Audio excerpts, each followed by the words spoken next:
Thor: Love and Thunder will see Natalie Portman's Jane Foster taking up the mantle of the mighty Thor, so where does that leave Chris Hemsworth's Thor? Here's everything we know and everything Marvel fans can expect when the movie arrives in theaters.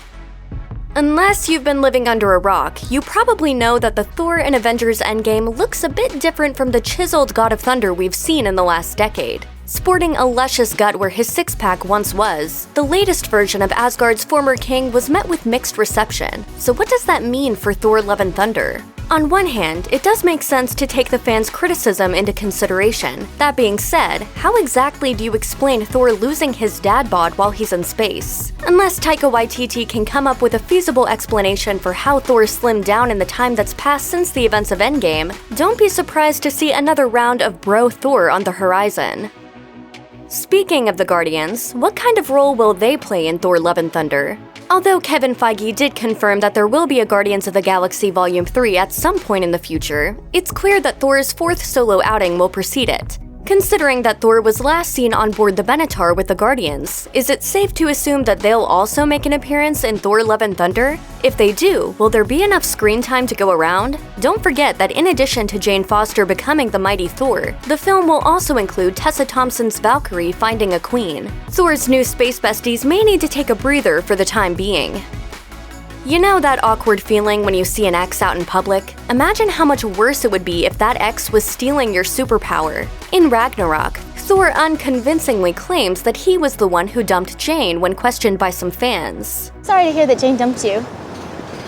She didn't dump me, I dumped her. It's a mutual dumping. Later, one of the MCU's go-to writers, Christopher Marcus, confirmed that Endgame almost featured a reunion scene with Thor and Jane. What's the deal with these star-crossed lovers? It's worth noting that Thor's most successful solo movie was the only one without Jane in it. Is it safe to assume that Waititi is going to try a fresh new angle with the characters, since clearly their romance wasn't translating on screen the way Marvel thought it would? If so, don't expect much in the way of a rekindling between these former flames. Thor: Love and Thunder could instead find Chris Hemsworth and Natalie Portman as friends and allies rather than lovers. Oh, Jane and I aren't even dating anymore, so...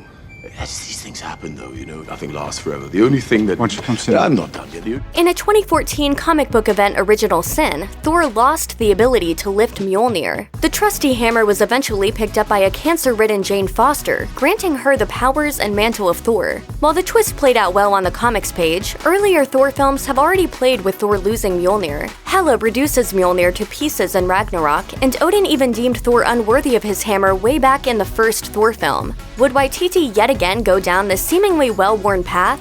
If Thor: Love and Thunder includes yet another instance where Thor's worthiness is brought into question, there's a good chance fans might perceive that as lazy writing. The fraternal relationship between Thor and Loki has been one of the best developed arcs in the MCU. Tom Hiddleston's Loki evolved from enemy to ally over the course of the 3 previous Thor movies, and his early death at the hands of Thanos in Avengers Infinity War was a sad moment for fans. Although the time traveling in Endgame opened the door for more Loki in the future, it sounds like he'll be limited to a series on Disney Plus and won't be interacting with the current MCU timeline. How will his brother's seemingly permanent death affect the character? Infinity War and Endgame explored the heavy toll that excessive loss took on Thor's psyche, and Loki is at the root of that. Has Chris Hemsworth's Thor fully come to grips with losing someone like Loki, or is a part of him still in mourning? Will Thor: Love and Thunder mark Chris Hemsworth's final appearance in the MCU? With Natalie Portman's Jane Foster taking up the mantle, now could be an appropriate time for Hemsworth to also pass the torch. However, don't count your hammers before they arrive. What am I looking at? Oh, sometimes it takes a second.